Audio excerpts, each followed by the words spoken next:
My whole life has become, you don't get how young you are. Damn it. Dear Shandy. Welcome back to Dear Shandy, listeners. Hello, Andy. Hello. How are you today? Doing okay, thanks. Q&A day. Yeah, it is. We love a Here it Q&A. is. Yeah, we get so many questions. I know, I'm honored. Yeah, you'd think that I thought when we started this podcast, we'd do a Q&A and then be like, okay, we just have to make up questions. Well, it actually was an early fear of mine that Yeah. we wouldn't get enough questions to make this podcast sustainable. And that has really not been our issue. And so thank you guys for trusting us. Thank you. Yeah, the issue is actually we have so many questions we feel bad that we can't get to all of them. Yes, exactly. Do you feel ready to get to the ones we have chosen? Bring them. Let's do it. This first question is from A. Dear Shandy, I can't write this email without first saying that I've been a Bachelor fan for so many years. People come and go, but Charlene has stood the test of time. She has. So much love for you and you and Andy together. Heart. Thank you, A. It's nice. To get started, I'm 23, a law student in New York City, and moved here mid-pandemic. Wow. It's safe to say the transition has been a bit rough, but I am quite independent, have incredible friends, and love that I'm finally one step closer to achieving a dream of mine. I am having some trouble staying motivated to date. I've never been in a serious relationship and fall into the situationship pitfall where someone doesn't want to commit but enjoys hanging out. I've always ended these situations unsatisfied and a bit confused. Since things started opening up in May, I decided to put myself out there and get on the apps. Dun, dun, dun. I was immediately overwhelmed. Everyone started looking the same. And while I am not afraid of showing interest first, I found myself mindlessly swiping with no action. I love how honest that is. Everyone started looking the same. Right. I can see that happening. Totally. A couple of months ago, I messaged a guy. We went out and there was immediate comfort and chemistry. I was hopeful. After talking and casually dating for about 2 months, he pulls out the "I'm not ready for anything serious" line. He's 26, by the way. Everything up to that point had been indicating and leading otherwise. So my question is it even worth looking right now? For context, I'd like to think I am a smart, attractive most days. Some other days, it's just not happening. Dance and have other hobbies and have a full single life. While I do not need a relationship, as I get older, I want a partner to share life experiences and grow with, or at the bare minimum, get that experience for myself. I am definitely a romantic and think this is an important part of life and should be prioritized, but it is so exhausting to put myself out there on my few free nights, starting liking someone, be met with a dead end, and then give myself the pep talk of "it's not me." Well, it could be. Any advice is appreciated. Love, A. So the main question is it even worth looking? I mean, I think the answer is clear, but it's not easy. I think it's easier said than done. It's easy for me to say, yeah, go and date. It's go find it, get out there. But she's dealing with a lot of roadblocks, and I understand that. Yeah, I mean, you're 23, you're so young. You just moved to this new city in May. I would give it a little more time. I kind of feel like you're letting what dating is get to you. Yeah. Like I think that she's internalizing it a bit too much and making it reflect her self-worth. He's a 26-year-old guy. Maybe he also recently moved to New York City. Like the odds of him really looking for anything serious are slim to none anyway. I just think that 23, this is the time to go on a couple dates, date someone for 2 months and then be told that it's not her. Like that is what steals you for the rest of your life. It's what gives you a thicker skin. Yeah. I do not think she should shy away from dating just because she's run into some situations with guys that are being guys who are in 2021. Yes, exactly. Like also, most guys in New like York that. City. It's not like she's in some small town. Young men on dating apps in New York City in 2021 is not a friendly playing field. No. Everyone gets that, especially people who are a little older who kind of can look on the playing field with a little more perspective. But you got to still get out there. Yeah. You got to play the game. You got to be out there. But again, another but, it is important to really develop yourself and to really get into something you love and feel good about what you're doing to make yourself a better partner. And I'm not saying she's not a great partner. What I'm saying is she can have her cake and eat it too. I think she seems to be going down a path that she really loves. Yeah. She said something in there about her dreams are slowly manifesting. I don't know. I just paraphrased that. Something to that effect. You get the gist. But she's in the city she really wanted to be in. She's young. It like pandemic is, I don't know, sort of going away, or maybe. She's pursuing a career, I believe, that she really is excited about. So I think she should throw herself into that and really embrace it and embrace the things that she loves to do and embrace the moment and not put so much pressure on like finding that some guy to like, ride off into the sunset with. Totally agree. Just be 23. I know. Chase your dreams, focus on you and have fun. If it's just fun, then have it. If the guys aren't serious, then you use that for your fun. Yeah, there's two things that stand out to me here. The first is that she seems really focused on whether or not the guy wants to be with her. And there was very little to do with whether or not she wanted to be with the guy. She said that there was chemistry and connection and whatever. But when you're 23, it's easy to get caught up in the trap of like, oh, does he like me? Oh, does he want to commit to me? Does he want me to be his girlfriend? But really, ultimately, do you want to be his girlfriend? And do you want him to be your boyfriend? And the irony is most times you'll find out that you never did want to be his girlfriend and you're stuck now in month 8 of a relationship that's crap. Yeah. And honestly, I actually think a lot of wanting someone to be your boyfriend has a lot to do with you wanting them to want you to be their girlfriend. Totally. And when they don't want to be your girlfriend or boyfriend or whatever friend, oftentimes that makes them more attractive. Of course. Which it shouldn't, but it does just because of human nature. Yeah. Oh, the other thing, I had 2 things. The other one was she said, I want to gain these experiences. How is this not an experience? Of course, this is experience. This is life. And honestly, too, we have to bear in mind that I feel like life is a giant game of whack-a-mole. How often do all the pieces fall into place for you? You might have the perfect relationship, but your career, you might hate your career. Maybe you have family issues. All I'm saying is that she's got a lot going for her right now.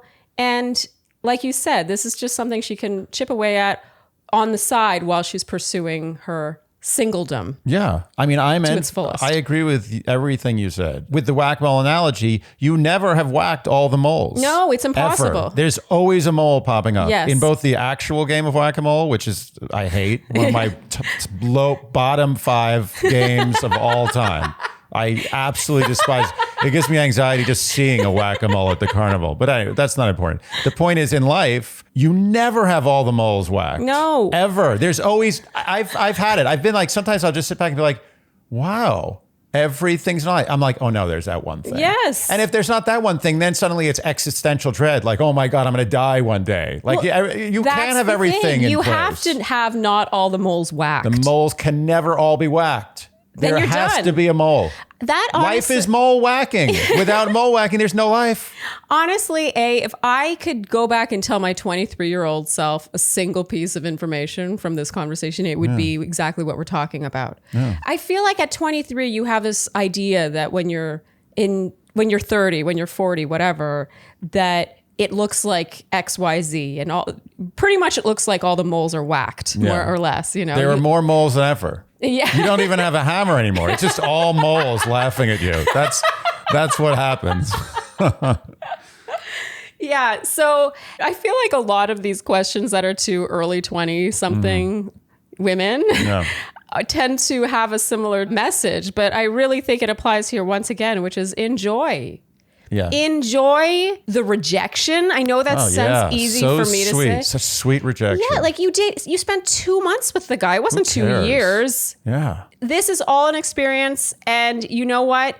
You have all the time in the world. Things will fall into place. I agree with Andy. Keep pursuing the things that you're doing, your career, your singledom, your hobbies, your social circle. Mm-hmm. This is going to fall into place. This is a non-issue. Yes, keep looking, keep putting yourself out there. Yeah, but don't make it your only thing. No, that the main focus for you right now should be you. Yeah. And whether you is the dating you or the career you or the having fun or trying new things you, it's all you for now. And I have to say, now that I am, Methuselah, the adage. I always think it's adage, but it's It should not. be adage, but it's adage. It is, yeah. Adage, or is it adage? Is it a soft G or is it adage? Adage. It's adage. Yes. Both are right.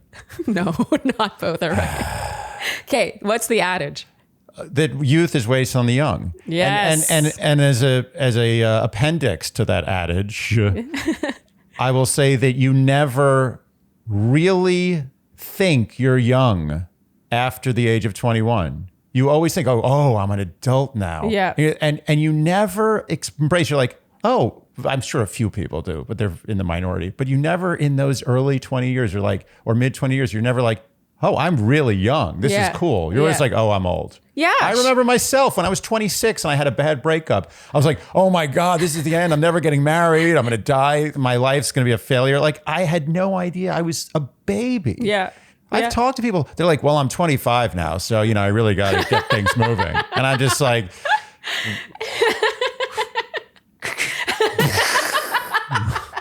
Sorry, I was having trouble getting the bullets and everything. You seem to know your way around. Yeah, it was a revolver. Though. I had to open the thing, then put the bullet in, then close it, then cock it, then shoot it. No, it's true. She said that at some point. She says, while I do not need a relationship as I get older, I want a partner to share. Like, 23, just enjoy. Yeah. Enjoy.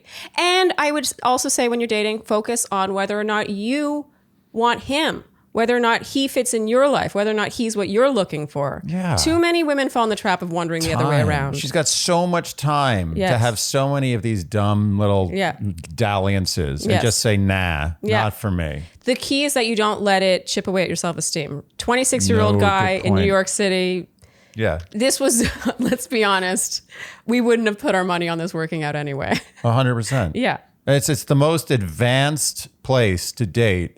Yes. Online in your early 20s, I think in the world. Maybe LA is. If you can do it here, you can do it anywhere. All right, That's what Frank Sinatra said.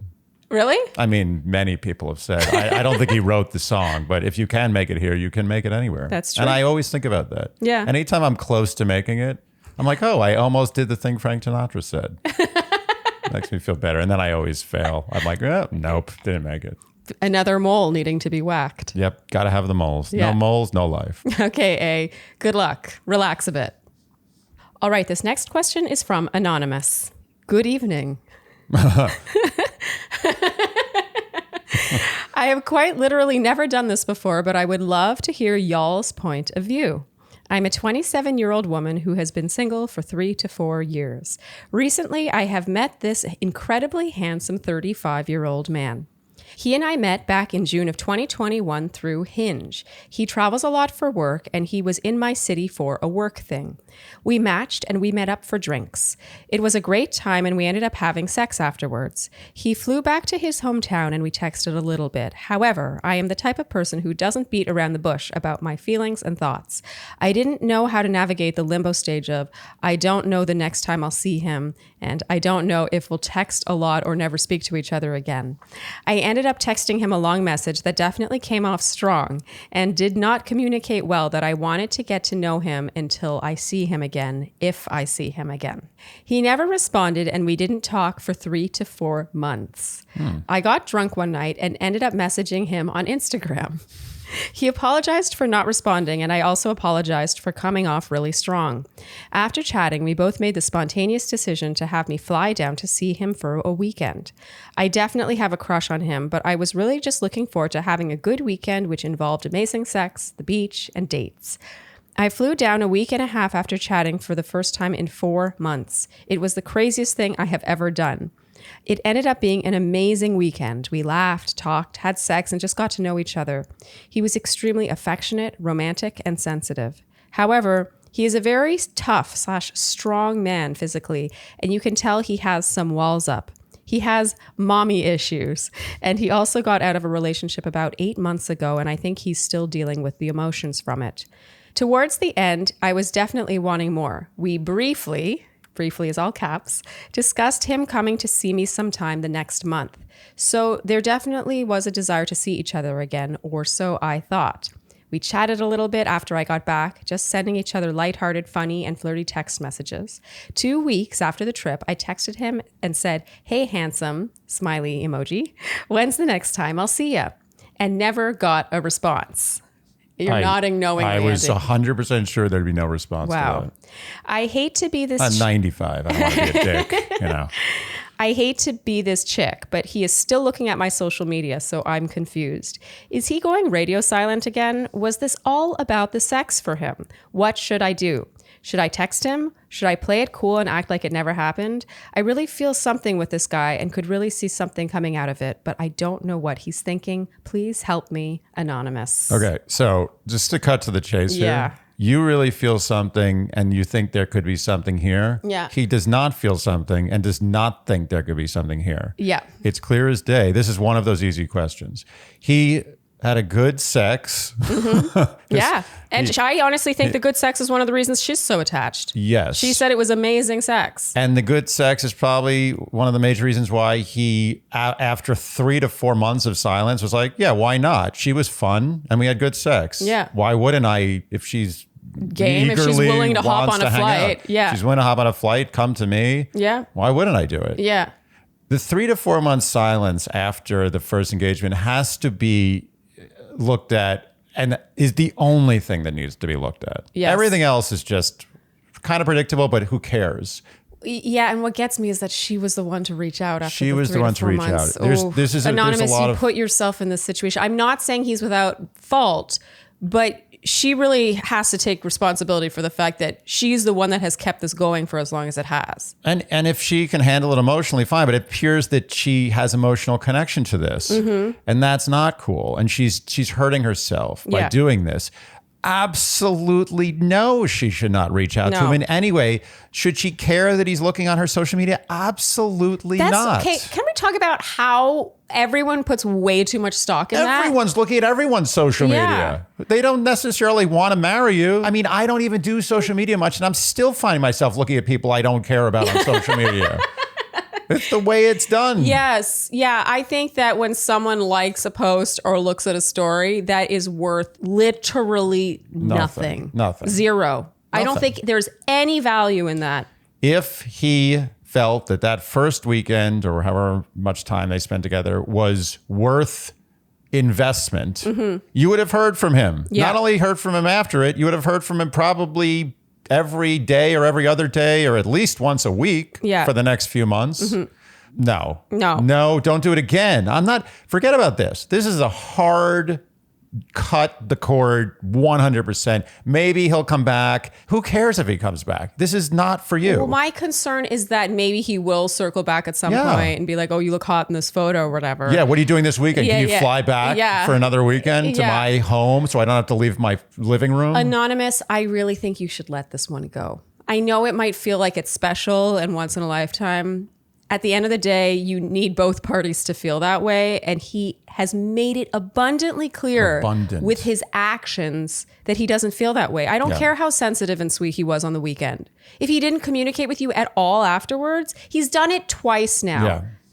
There comes a point where you have to look at patterns. I agree. And honestly, in this case, he's both definitely not interested, but also not totally in the wrong. I'm not vilifying this guy at all. No, I'm not vilifying him either, actually. You, Anonymous, I'm not saying you made a mistake. Look, it's very easy to judge people in this situation. You had feelings. You felt like he wasn't that interested. You were curious. You wanted to know why. I get it. It's totally human and expected. Yeah. But the fact is, if you never reached out again, there's a very good chance that would have been the end of that. Yeah. So you got to understand that you brought him back in. He basically took the lazy man's route of like, hey, if she's going to fly to me for a fun weekend, I'm not necessarily going to turn it down. Is like, as much as it would be easy to be like, oh, this scumbag, he's playing with her emotions. No. 99% of men would have done the same thing. Right. Well, she kind of fell in his lap.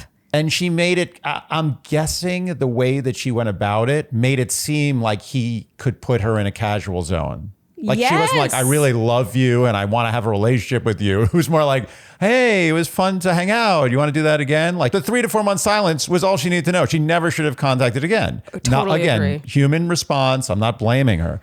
You, Anonymous. Yeah. But having seen that 3 to 4 months response, everything he did after that, I cannot vilify him for. Yes. What I don't like is that she let him have her again instead of moving on to the next thing. Yes. To someone who gives a shit. Yes. And Anonymous, before we wrap this simple one, I would read up on, look, I'm not judging anyone who has sex on the first date. I actually am like, power to you. If you can do that, I recommend listening to our episode with Tracy McMillan, where we talk about that. You know, there is a hormonal thing happening here. Yeah. She had, the sex is amazing. She had sex the first time they ever met. Would she really have been that attached to him had all that oxytocin not been released after that amazing sex? Who knows? You may learn that it actually might not serve you in the long run to do that. Agreed. And again, I'm not, I hope it doesn't sound like I'm judging her. It really is coming from a place of self-preservation. Yeah. You want to make sure that you're both in this and that you really like him for him and not just because the amazing sex sort of blurred your perception of this this so-called relationship. This isn't even a relationship. No, it's not even close. And you have to know yourself. Like, there are people, many, many, many people out there who can have sex on the first date and be like, peace out, I don't care. Yeah. And then there are some who it's like, I need to see this person again. And you have to know who you are. Yes. And if you're the latter, you have to be very careful. That's all. Again, and it's not coming from an anti-feminist standpoint. It really is just... I don't care if you have sex before the first date. I don't care if you have blindfolded sex with someone you've never seen or heard from before. It doesn't matter. But you have to know yourself. Can you deal with it emotionally? Yes. And if you can't, you're going to end up in a situation like this, and it's not good. Yeah, some people can do it. To be honest, I actually think the majority can't. And that's why you end up getting these lopsided early dating stages, quote unquote, relationships. Yes. Where the woman wants more, she's really attached, and the guy's kind of like, Because I'm sorry, the same hormones are not released for the man. I can vouch for that. They don't get attached from sex and sex alone. They do not. Yeah. So Anonymous, keep your head up, but please do not reach out to this guy again. Not allowed to. Don't do it. Not allowed to. This is an actual Shandy law. This is a law. You will be breaking a law by reaching out to him. We'll be very, very, very upset with you. And we'll take action. There will be action. Repercussions. Do we have advice for if he reaches out, which I think he could? She has two choices. One is completely ignore, which I would prefer. Yeah. Two is some friendly, like, thanks, but I'm either seeing someone else or I don't think, I want something serious. This doesn't seem good to me.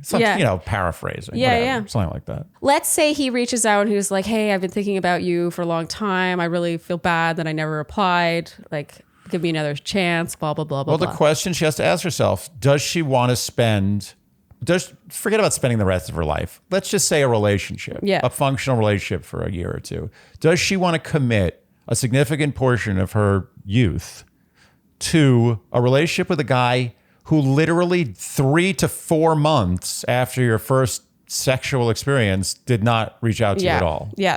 I mean, that's the question I would ask myself. And hopefully the answer to that is no. Yeah. So respect yourself. Don't think of this guy as an option, even if he comes back with some bullshit. Yeah. Sorry. It died 3 days after your first date. It was on the table. The body was tagged. And you're the one who kept it alive. Yes. Or, I mean, I don't know if she kept it alive. She reanimated it. It's like a horror movie. Oh, God. It's like, down. Anyway. Oh, Anonymous. I hope that you move on as swiftly as possible. Go on dates with other people. Please. Keep your options open.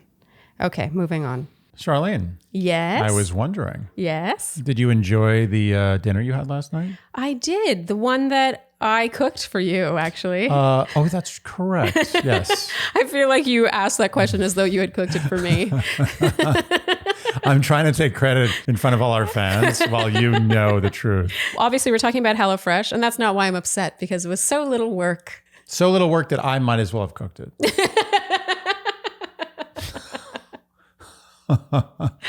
So in case you've been living under a rock, HelloFresh is a meal delivery kit where they send perfectly portioned ingredients to your door, along with recipes, and you can create delicious and fresh and healthy meals at home. And we're big fans, and we've been using it every single week here in Seattle. We've had a weekly delivery. And actually, I think using meal kits while you're traveling is underrated. Because are you going to eat out every meal when you're traveling? I didn't even think of it as an option because I'm old fashioned. I think like wherever you live, that's where the meal kits come.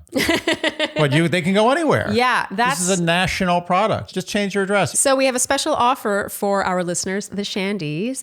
Go to hellofresh.com/Shandy16 and use code Shandy16. That's 16. What does the 16 stand for? What does that mean? To get up to 16 free meals plus 3 free gifts. It's out of control. So go to hellofresh.com/Shandy16 and use code Shandy16 for up to 16 free meals plus 3 free gifts.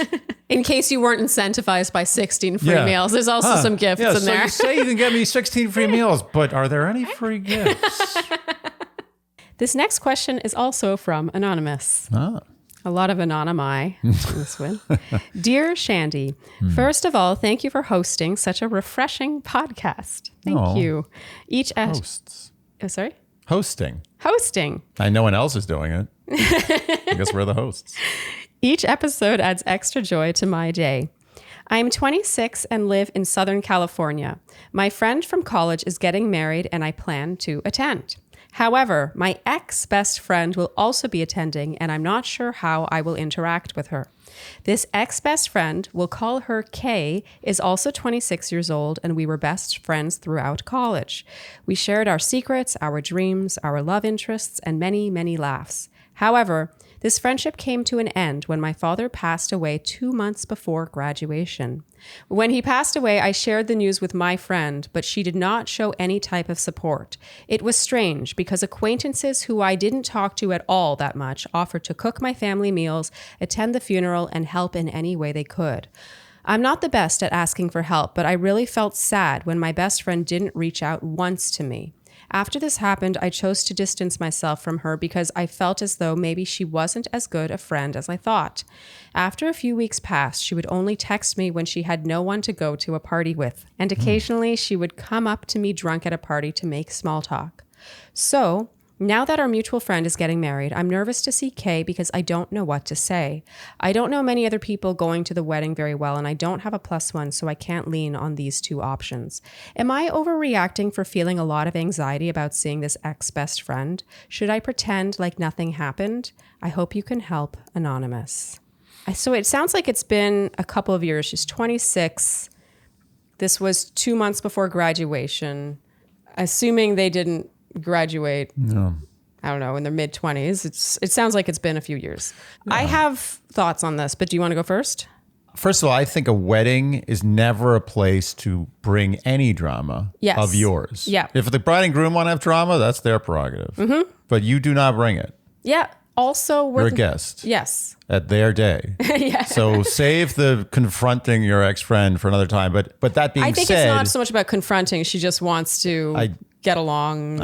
Is nervous about seeing her. I think a friendly hello, if necessary. Just treat her like she's an acquaintance. Yeah. This friend, I believe, was never really, really, really a tight friend. Maybe there was a period of their lives where they were friends. Well, they were college friends, which I mean, a huge part of college is partying. I have many college friends who I thought were like lifelong friends. Yeah. And for better or worse, I never speak to them anymore. That's very honest. Yeah. And there's no hard feelings. No. There's no one. It's not like anyone else like, oh, I don't like that person. It's just like you drift apart. You grow up, you become an adult, you move. Yeah. You do your own thing. And a lot of it is because of things like this where you're like, oh, this isn't what I thought it was. Yeah. Sometimes it doesn't even have a moment like this. It's just like you said, you just drift apart. You just go in different directions. Yeah. I actually think it's rare you get something like this to happen that actually is the impetus for your drifting apart. True. I think that there are different types of friendships. Obviously, we're going to talk about this for a moment. I think that there are people who don't know how to deal with grief, other people's grief. Yes, this is true. This is a very common thing that now in my 30s I can say is a thing. I don't think it makes someone a bad person when they don't know how to handle your grief. It might sound selfish, and I'm not saying it's not, but I don't think it makes them a bad person when maybe they have their own issues with death and loss and grief that they need to come to terms with. Or they're super emotionally walled off when it comes to that stuff. Yes. And it gives them great anxiety and they just don't know what to do. It's Exactly. It's the way their genetics have made them. Yes. And I'm not defending Anonymous, your friend, for dropping the ball when your father died. Mm-hmm. But to me, that's a moment where you're like, oh, I now categorize this differently. Yeah. This is not the friend I go to for deep conversations. Drinking buddy. Yes. Real friend. Yes. Drinking buddy. Real friend. Totally. And hello. Can they both be the same person? Sometimes. Often? Yeah, Sometimes. if you're lucky, once in a while. But in this case, she was her college party friend, but she's not her dad dying friend. No. Nor does it appear that she's her anything but going to parties with friends. Yeah. And you know what a wedding is? Party. A big party. You're right. Anonymous, I don't think you should hold this against your friend any more than you already have, personally. I'm not saying that you should bond with her at this wedding, but I do think you're kind of making this something more than it needs to be in this moment, which is, you haven't seen her in a few years, it would seem. Just treat her like an acquaintance, like you said, Andy, and you can be perfectly cordial with each other and you can have a nice time, meet other people. Otherwise, other than her, she calls it the elephant in the room, this friend. That's the title of the email. Other than the friend, pretend you've gone to this wedding and you know absolutely no one. What would you do? You would make new friends. You would make conversation with the people at your dinner table. Yeah. And if she's She's really a non-issue hurting, is what I'm saying. if she's really hurting, like she feels like she's alone at this wedding and no one's talking to her and she's freaking out, she could go up to her friend and be like, hey, what's up? Just like, how's it going? Yeah. Good to see you. Like, and see where that goes. And if her friend acts like totally cold and disses her, then that's probably a wedding she should leave early. It's my opinion. I think she should treat this wedding as though she happens to know someone who's there, but not rely on it in any way. Right. Not rely on it socially, Exactly. emotionally, nothing. Exactly. And don't to the point where it doesn't give her anxiety going to the wedding. Yeah. She should go to the wedding with an open mind. Like, this could be very fun. This could be like whatever. Yeah. But this is not going to be awkward and sceney. And that's it. Yeah. Again, I just want to reiterate, Anonymous, just because someone doesn't handle your grief the way you would for a friend doesn't, they might be a different kind of friend than you thought, but it doesn't make them necessarily a bad person, because I do think grief is one of those arenas where you just don't really know what you're going to get. I think sometimes people are surprised by themselves, by how they behave with their own grief or with other people's grief. I completely agree with that. And I really, again, have to reiterate, there are drinking buddies and there are real lifelong friends. And they both have a place in this world. They both have a place and they're both friends. Yes. But one is more specialized. It's like a surgeon who only does eyes. And the other one is a GP. You go to them for any problem. She's got to know what type of friend these are. And honestly, I wouldn't be surprised if in the right scenario, at the right party, she could have a blast with this old friend. Absolutely. But if something happened to her the next day, like she got hit by a truck, don't count on the friend for coming to the hospital. Oh my God. Again, drinking buddy, friend. Drinking buddy, friend. All right, Anonymous. There's no need to hold on to grudges. And a huge part of your 20s is figuring out these friendships and differentiating them. Yes. I do believe that. Yes. Okay, Agreed. good luck. Go to the wedding and have fun. Yeah. All right, this next question is from Mr. A. Mr. A. Yes. Oh, he has a title. Yeah. He's a very distinguished A. I'm excited that it's a Mr. Yeah. Do we call him Mr. or A? He called us Charlene and Andy. I think we call him Mr. You want to call him Mr.? I would like to call him Mr. Not Mr. A? No, just Mr. Okay. It's his first name. Dear Charlene and Andy, I have enjoyed your pods and videos for more than a year now and really appreciate your perspectives, the laughs, insights, and anecdotes. I wish I had access to this 10 years ago. I am a 38-year-old man, my wife, same age, and I have been married for over 8 years, and we have 2 wonderful boys, both under 7. To avoid the D jokes, you can call us A and B. So we'll just call him A. Why was it going to be D? Why do you have to say that? Because in the past, we've had a lot of D jokes when someone was named D. Oh, all right. It's Fine. a callback. It It's shows a that he callback. listens You're right. to our podcast. He gets good credit for the callback. You're right. So are we calling him Mr. or A? I'd like to call him Mr. Okay. We met about 11 years ago, and while we dated, B had everything I was looking for in a partner. We had a lot in common, compatible goals in life, career, family. She is smart, financially responsible, and we made a great team. While we were dating, there was just one thing holding me back. Although I find her attractive, intimacy, sex, was not very good.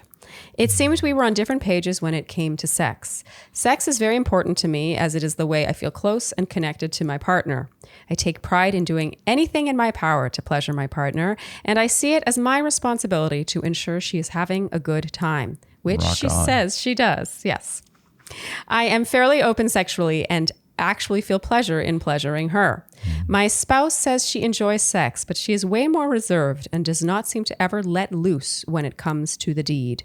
She is not comfortable with giving or receiving oral. I would love nothing more than to go down on her until she asks me to stop. She says sex is important to her, but in my opinion, she just mails it in. Mails it in? Yeah, phones it in, mails it in. Ah, I've never heard that before. Mails it in. I like that. I think it's a twist on an old saying. Yeah. Yeah, it's okay. No, I like it. Snail mail. Yeah, mails it. Wait a minute. Hold on a second now. If you phone it in, I'm not sure I understand the phrase phoning it in now that I think about it.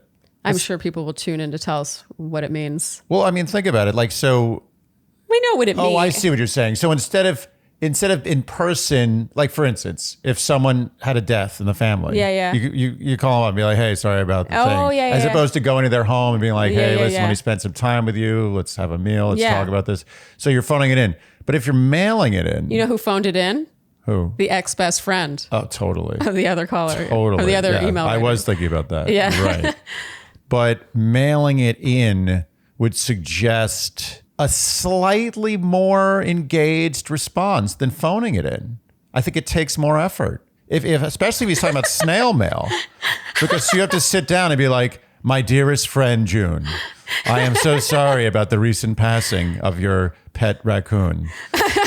I would like to give you a story about my own passing that possibly, okay, anyway, you get the point. We get the idea. And you have to lick the envelope, stamp, Yeah. you got to buy a stamp, Gotta buy you a got to stamp. write. It's a big so deal. I'm going to take issue with his choice of mailing it in, and I think he should stick to the old adage of phoning it in. Okay. Adage. Nice. Again, callback. Anyway, she mails it in. Perhaps she emails it in. We don't know. Yeah, email's even worse. But email and phoning it in are probably about the Similar, same. yeah. Maybe actually emailing it in Is worse than phoning. Well, nowadays, because phoning, few people make phone Phoning calls is anymore. phoning is extreme. When I get a call nowadays, an actual call, I'm like, whoa. So it's email is the worst, phone is second worst, but a big step up from email. Yeah. And then snail mail, I think, is a big step up from phone. Yep. Almost a step up from in person. I would say that he's completely wrong about this usage.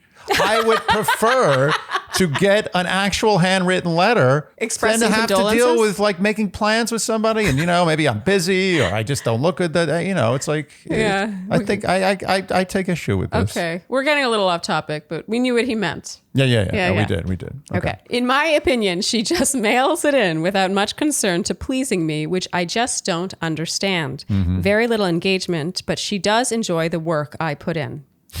Yeah. Years ago, I planned to break it off, but as I approached the subject, she started crying and I could not bear hurting her this way. So we decided to try and patch things up. I hoped that by working on the relationship and getting married, she would become more comfortable and know that I was not just with her for the sex. Today, after years of marriage and countless therapy sessions, nothing much has changed. I have not cheated on her, but I'm beginning to feel like I made the biggest mistake of my life. I have pulled back substantially as I begin to doubt if she ever loved me. In a recent session, I found out that her previous partners left her due to the same issues.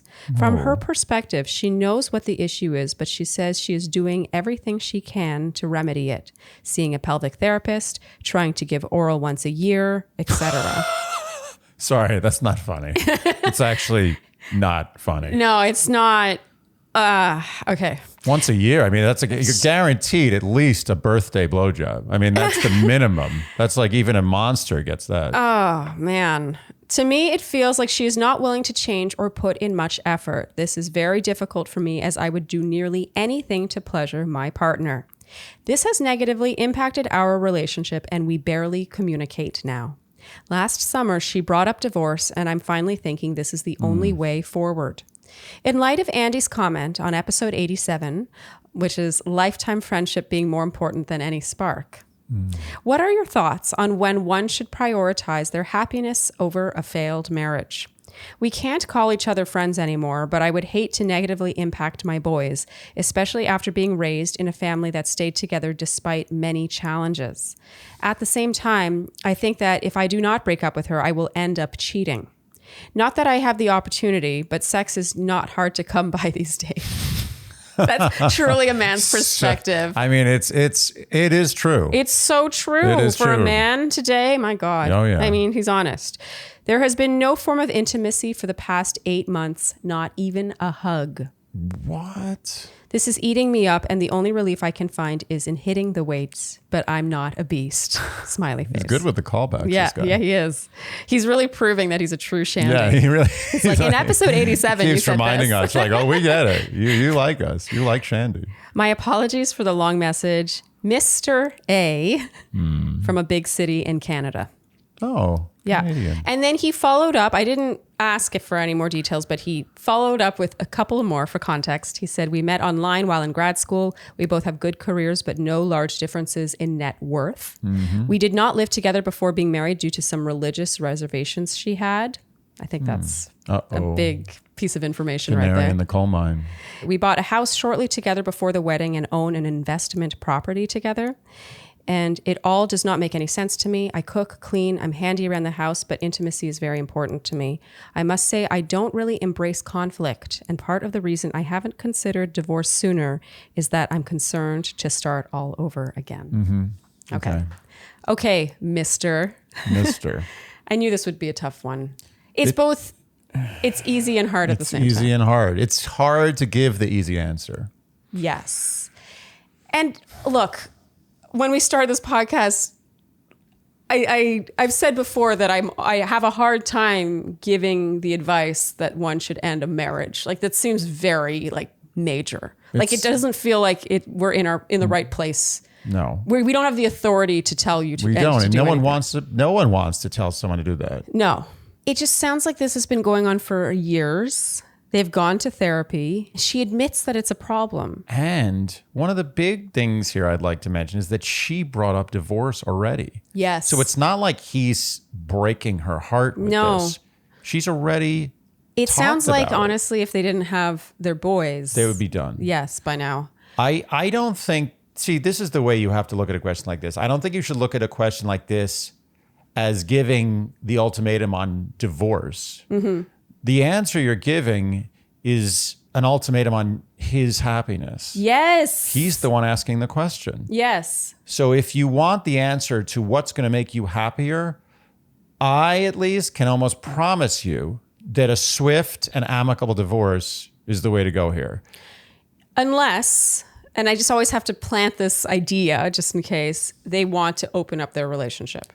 I was going to say that, but It I doesn't have a sound like they're feeling even friends anymore, though. That's the issue. Yeah, you're either there or you're not, and it's not even. There's no canvas to have a polyamorous relationship. They're not even friends, as you said. They don't even hug. They already are having a months without a polyamorous hug? relationship in their minds. I'm sure they're both already thinking about other people.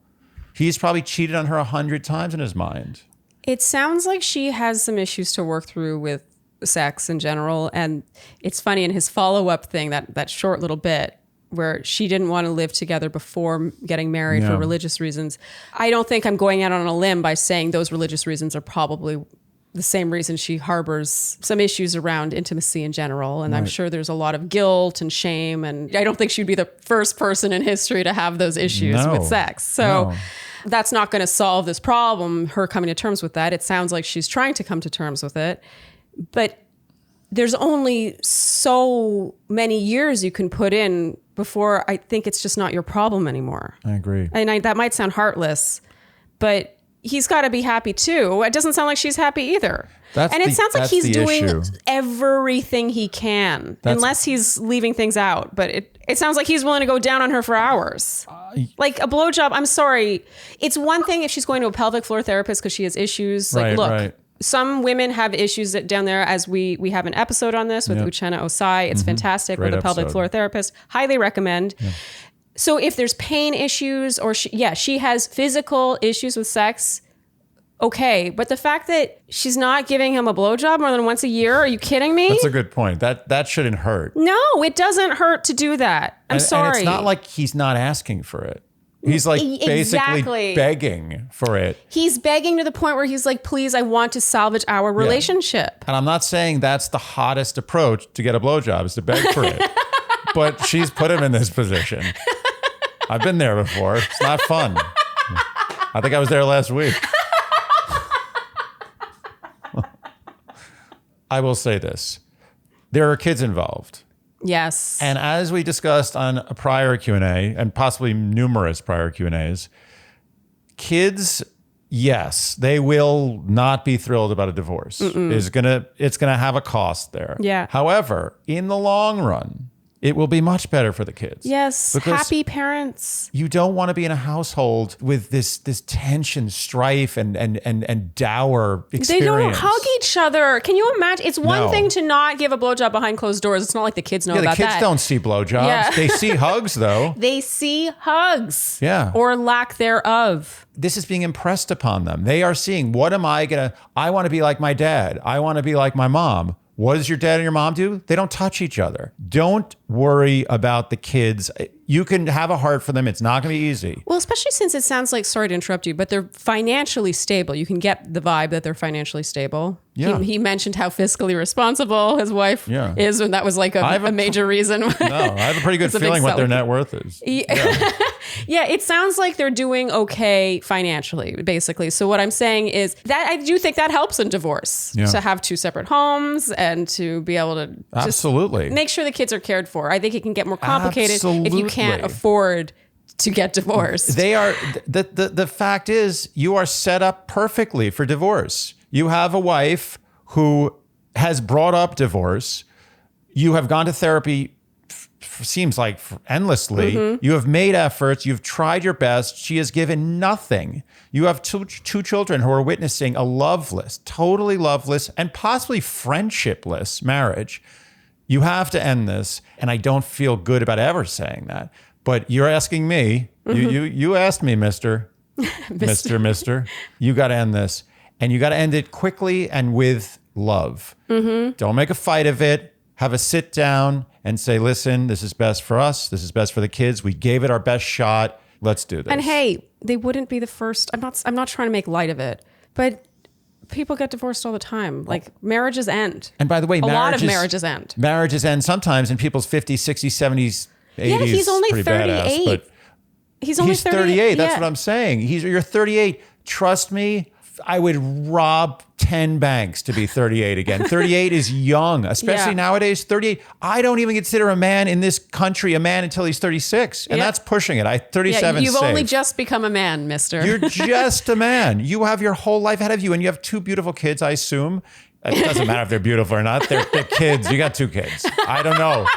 I don't know what your kids are like. But I'm going to guess based on you, they're good kids. So go out there.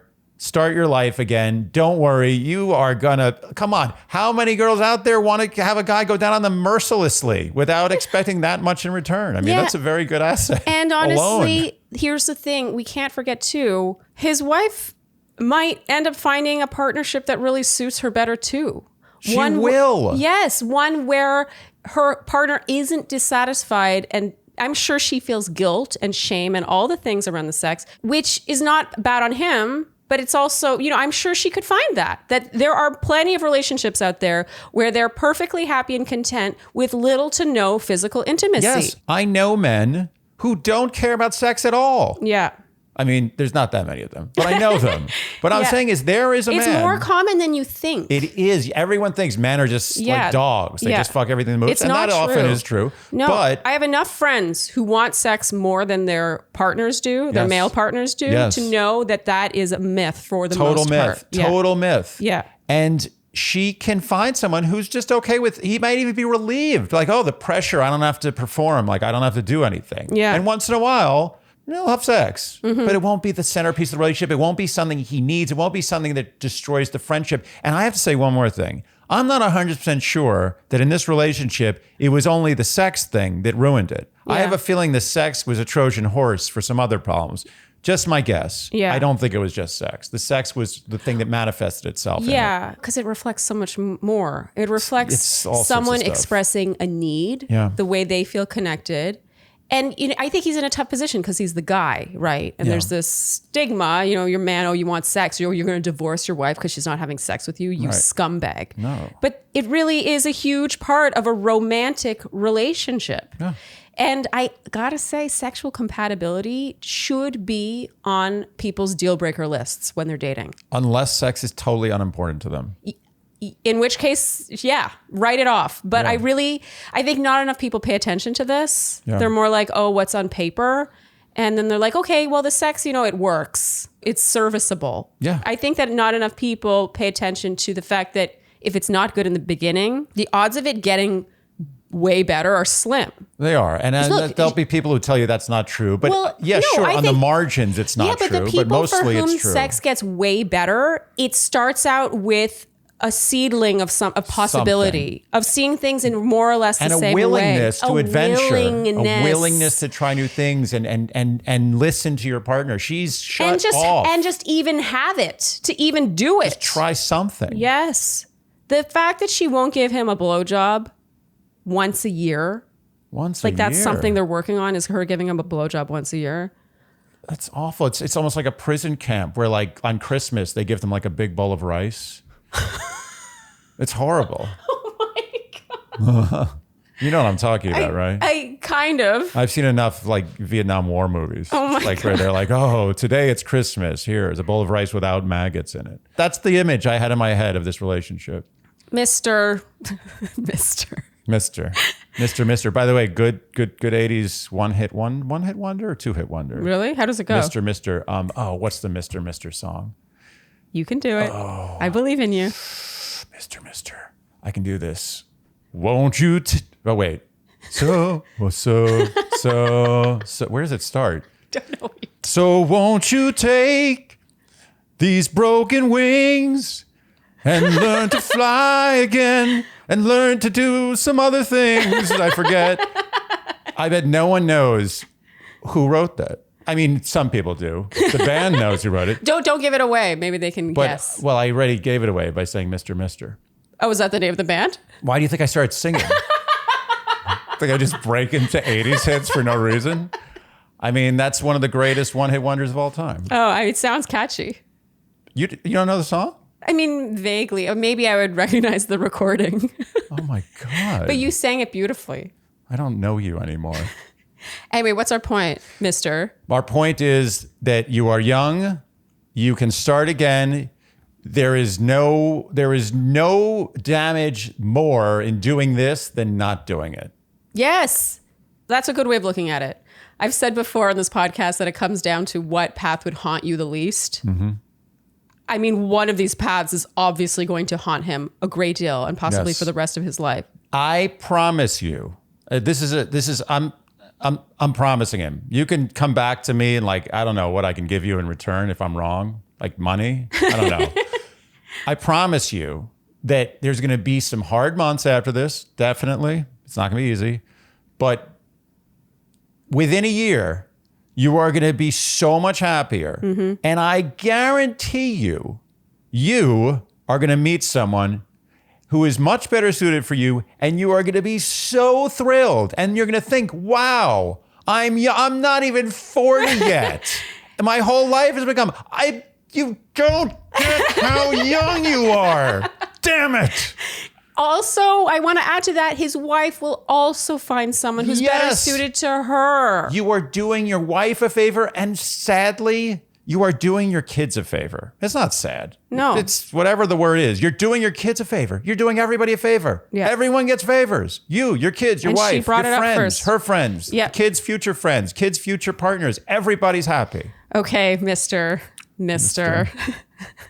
Yeah? I think we've made our thoughts known. Yes. Of course, everything should be taken with a grain of salt here. We're not qualified. We're not your therapist and all that stuff. It sounds like you're doing all the work. But based on what you've told us, I think we've made our thoughts known. Mm-hmm. Yes. Okay. Go forth. Good young luck. man. Good luck. Okay, do you want to do one more? Yeah. Okay, I've been saving this one. Oh, won't you take these broken wings? How do you not know that song? I mean, it's possible I would know the recording, and your singing's beautiful, but sometimes a cappella singing is not the way to... Can I play it just quickly? No. Okay. Sweet. Shall we continue? You would have had to have like a synth. It would be like... "Do, do, do, do." That was the background. I liked the commitment. Thank you. These broken wings, and learn to fly again. Learn to do those things. All right. This next question is from Anonymous. So much fear out there. I know. No one's giving their names anymore. No, they're worried about getting shandied, Shandy. whatever that means. Dear Shandy, I have been a big fan of the podcast and could use your honest wisdom. Apologies in advance for the length, but this story spans many years. And for the record, it's not that long. Usually the people that apologize for the length, their emails are not that long. It's the ones that don't ever mention the length that I can't use it because it's so long. That shows you something about the personalities. I am a 31-year-old female, and it was back in high school when I first met Jay. She gives a name, but because she's going anonymous, and I'm not sure if this is a fake name, I'm just saying Jay. You're protecting the innocent. He was nerdy and shy with an early 2000s emo haircut. I grew up in a small rural Canadian town, so even though we didn't orbit the same social circles, we still knew each other. We would chit-chat in class, and we became friends at the end of senior year. We decided to keep in touch while we went to different universities. We would message each other, and I'd see him on holidays when we were both visiting home. I started to see him differently as time passed. He was shorter and heavier set in high school, but he had a growth spurt, and now he was tall and lean. Ah, classic 80s movie. Or early 2000s, I guess. It's to suit his haircut. Yeah. We stayed long-distance friends during our undergraduate studies, but afterward, he decided to move to my city. Shout out from Ottawa. Ooh. Nice. Wait, Ottawa's the small town? No, to go to law school. So he went to Ottawa to go to law school. Okay. Ottawa's not a small rural Canadian town, Andy. Defensive much? I just realized the point you were making. It was then that our friendship blossomed into a relationship, and it was bliss. We had an amazing intellectual and emotional bond. We could make each other laugh easily and talk for hours on end about anything. It was effortless, except in one key area, the bedroom. Uh-oh. There's a theme here in our emails. Yeah. The sex felt mechanical and lacked any passion. To make it worse, his appearance was changing and he started to gain back the weight he had lost when he was younger. This issue festered and we broke off our relationship at the age of 25. It was amicable and we would still check in with each other on occasion. Sometimes we would even go for walks and catch up, but it remained platonic. The last time we met again was at Thanksgiving this year while we were back in our hometown. We got together for a late night walk and I started to get the sense from the way he looked at me that he still had feelings for me. We haven't talked since, and I'm confused about how I feel. As shallow as this sounds, it bothers me that he is still overweight.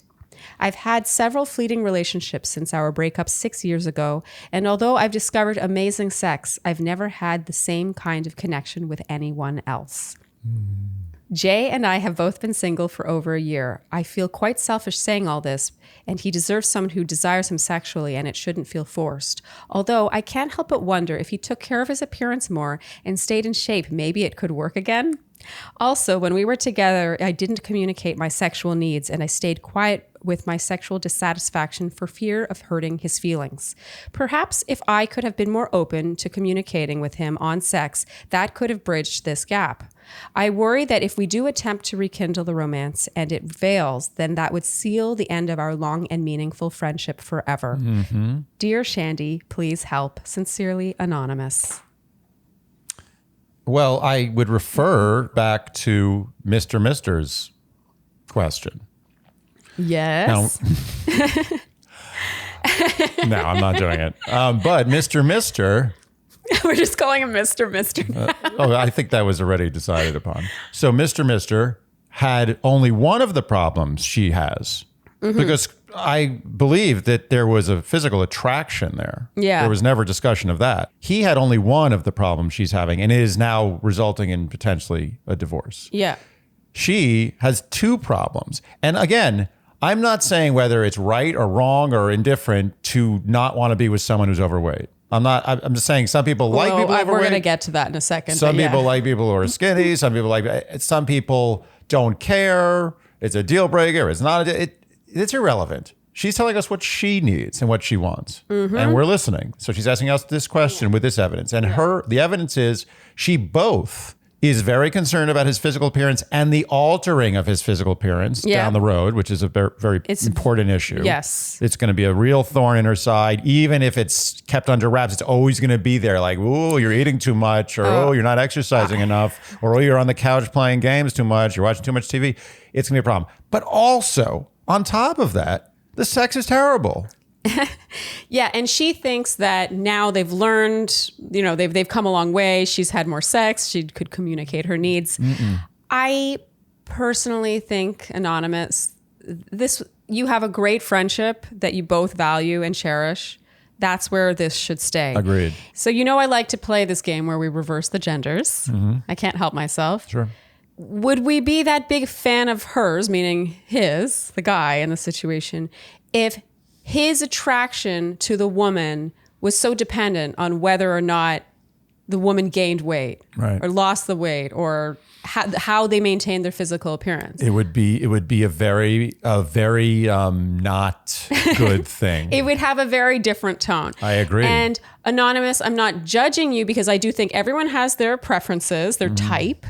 I get that. And some people cannot be sexually attracted to someone who does not look like their type. I actually think this happens for a lot of people. Yep. They can't even fathom getting naked with someone who they don't think looks good in their eyes naked. And that's, you can't judge that. No, I kind of do a little bit just because I think that it should really be about this. Weight comes and, weight, you put on weight, you lose weight. Your goal is to find someone who you are attracted to, even when they're at their worst. So they could be at their peak weight. And I'm not saying that you're like, ooh, you're just as hot as the day I met you, but you still love them and find them on the whole as a sexual attractive being because you love them so much. But maybe that's idealistic. No, it's idealistic, but also true. I mean, you should love someone so deeply and be so attracted to them that you love them in any form till death do you part. As a 90-year-old woman or man, you still love them. Yeah. Not necessarily want to jump their bones like crazy, but maybe you do. Yeah. Literal bones. But the point is that she doesn't have, whether it's because she can't get over the physical appearance or not, or she can't get over the fact that the sex is bad, which is, we can't forget. It was 6 years ago that the sex was bad. I mean, so much has happened since then. It's possible he's now amazing in bed and she knows exactly how to communicate her wants and all that. But my issue is really more so about her fickleness with his appearance. She's only attracted to him on certain terms. That's a problem. I agree. And maybe if they had sex once, it turned out to be great, that would go away. But I actually think it would haunt their relationship. Yeah, I agree with you. She brings it up multiple times in this relatively short email. Yeah. The issue isn't really about whether she's attracted or not to heavy people. It's about the fact that she can't overlook that with him based on his other characteristics. Yes, it's too conditional. Yeah. I think he deserves someone who wants to be with him even when he's a little heavier. Yes, and he shouldn't be stressed about it. No, you think that it doesn't bother him? Yeah. When someone fluctuates in weight, believe me, it bothers them more than anyone. Well, and you look, let's be honest here. There is some responsibility in a relationship. If he's aware of her sensitivity to this, he shouldn't get to the point where they need like, heavy machinery to get him out of the doorway. No, I'm not saying that's that a love is blind. responsibility Yeah, he needs to I carry. get that. John Kim in Single on Purpose does talk about this. And I think he's right. There is an element of like, just because you're in a relationship doesn't mean you just give up. Right. It's part of your duty as a partner in a relationship to keep maintaining yourself, keep investing in yourself and do your best. Yeah, exactly. Don't just let it all go to shit just because you found someone, basically. Yeah. But I think that, Anonymous, you're looking just for someone that you haven't met yet. And I don't think it's this friend, because I think if you really wanted to give this a go, you wouldn't be writing into a podcast about this. This is, again, the meta issue. She has all the information about him as a person that she needs to know. Yeah. He's a loyal friend. He sounds like a great guy. They make each other laugh. They have so much in common. All this stuff that would make a good partner. But she's still hung up on his weight. Yeah. I don't know how much we're talking. Are we talking 10 pounds, 20 pounds, 50 pounds? But it doesn't really matter. I mean, yeah, I don't think it does, personally. It doesn't really matter. I think she knows what the right thing to do is here. She even answered her own question at the end by saying, should I just stay friends with him and not risk jeopardizing the friendship? Yes. Yes. You answered your question. You know the answer. Yeah. This is not a romantic thing. It is a friend thing, and cherish and protect the friendship here. And no judgments. There's no judgments here. You have wants and needs. I think you have a need to have someone who's relatively fit, and you have a need to have someone who's not terrible in bed. I don't think those are wants for her. I think they're needs, and there's nothing to be ashamed about. Yeah. That's just the way it is. Yes. So listen to yourself, maintain the friendship, and find that person who fits those. Yeah, I think she's making that mistake.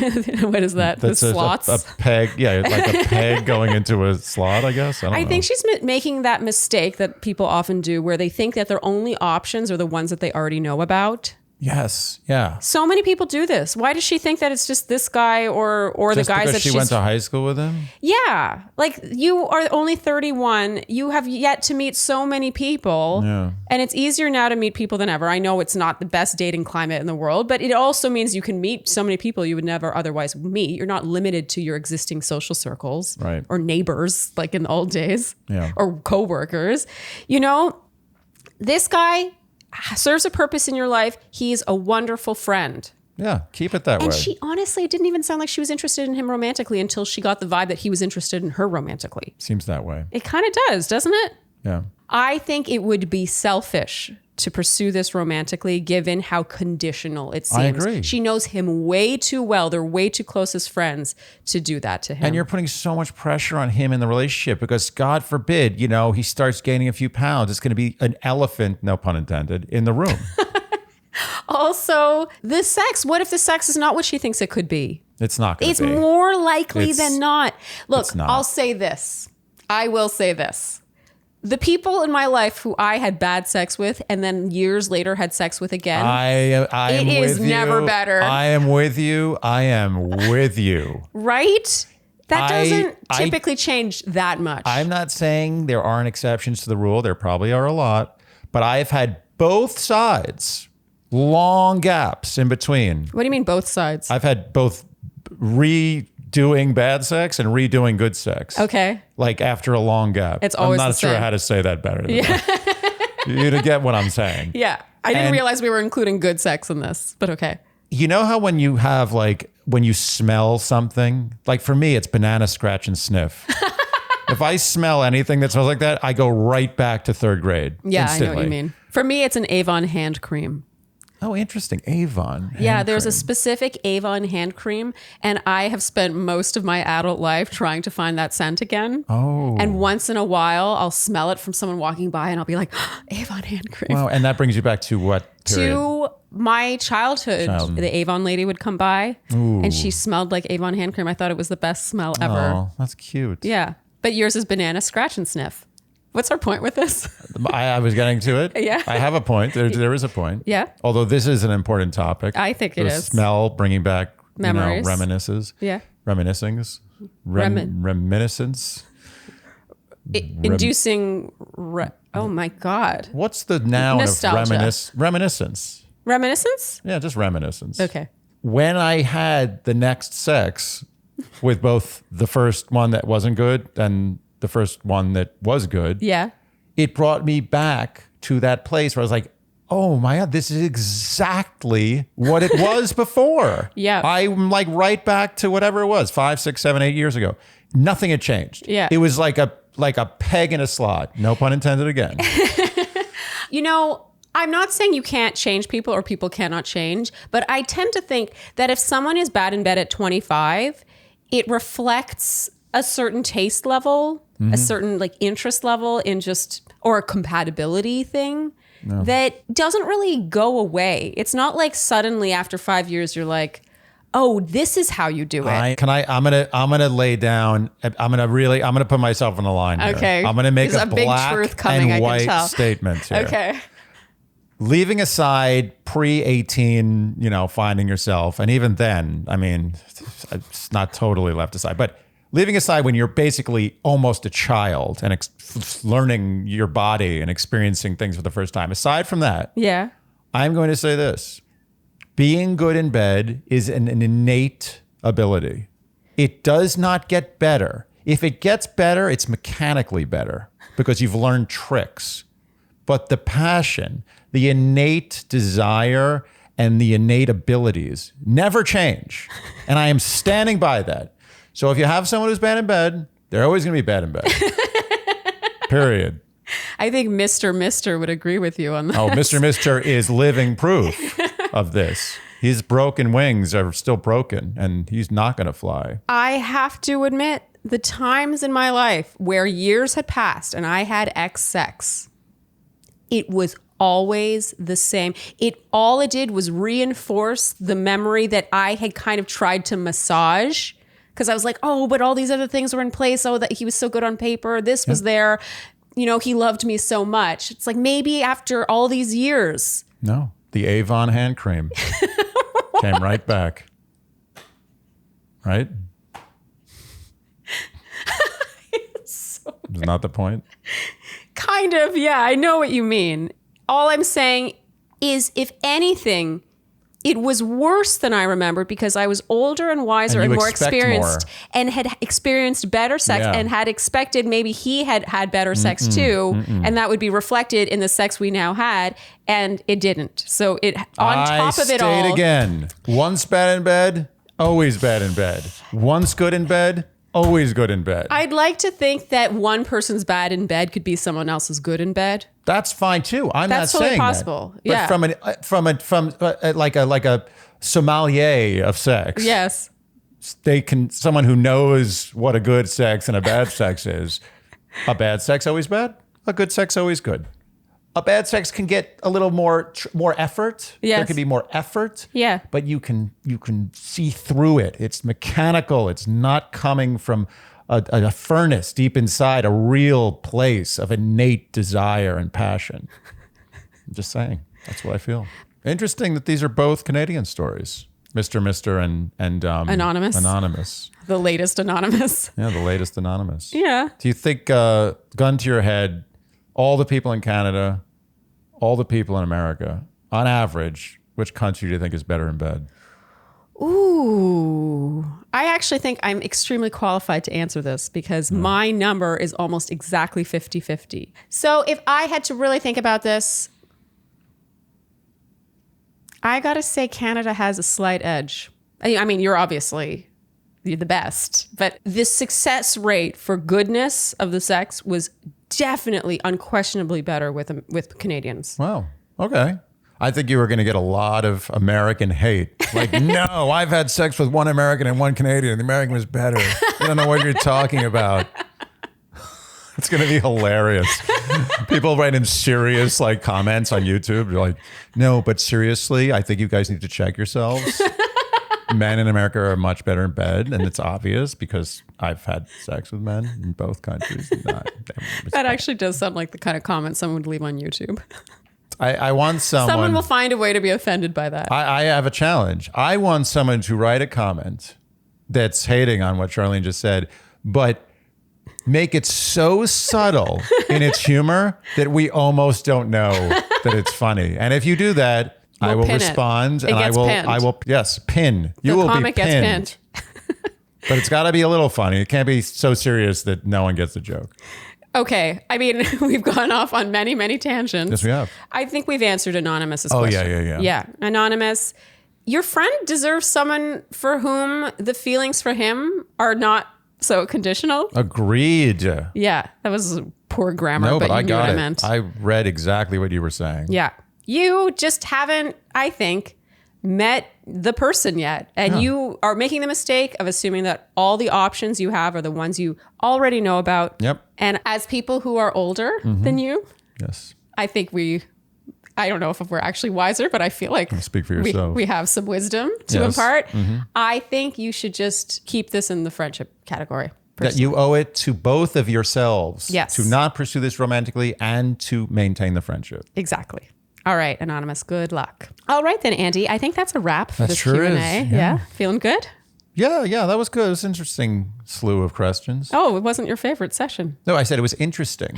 Although I have to be honest, when people say things are interesting, usually not a Usually. compliment. If someone cooks you dinner and you say, "Oh, this is interesting," I've never had anything like it. yeah, I've never had anything this bad. Yeah. No, This but is the best thing I've ever seen you do. there are many ways. Anyway, I do think it actually was an interesting slew. It was an interesting slew. I meant that literally, not in the way you say to someone's cooking.